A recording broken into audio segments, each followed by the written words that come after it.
satu benda yang ramai orang tak sedar. Amanah paling besar yang Allah bagi pada manusia, bukan harta, bukan pangkat, tapi ruh. Ruh ni datang dari Allah sendiri. Bila Allah tiupkan ruh ke dalam diri kita, masa itulah manusia mula hidup, mula sedar, mula kenal kasih dan tanggungjawab. Tapi ingat ya, ruh ni suci. Ruh tak pernah lalai. Yang buat manusia jauh dari Allah ialah bila nafsu mula menguasai ruh. Bila ruh memimpin, hati jadi tenang. Tapi bila nafsu naik takhta, ruh jadi lemah. Dan suara kebenaran dalam diri kita makin tenggelam. Masa tu manusia mula lupa asal-usulnya dan mula ikut kehendak dunia tanpa arah. Sebab tu Maksum selalu pesan, jagalah hati. Sebab hati tu tempat roh berfokus. Hati asalnya suci, tak pernah kotor. Cuma bila hati dikuasai nafsu, cahaya roh jadi gelap dan manusia kehilangan panduan.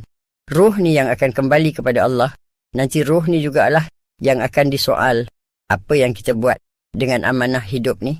Adakah roh memimpin jasad ke arah kebaikan atau nafsu yang memerintah seluruh hidup kita? Maksum doa semoga Allah kuatkan roh kita semua dengan jaga solat, dengan banyak berzikir dan bersihkan hati dengan istighfar. Bila roh yang memimpin, hidup jadi terang dan damai. Tapi bila nafsu yang berkuasa, hidup jadi gelap dan hilang arah.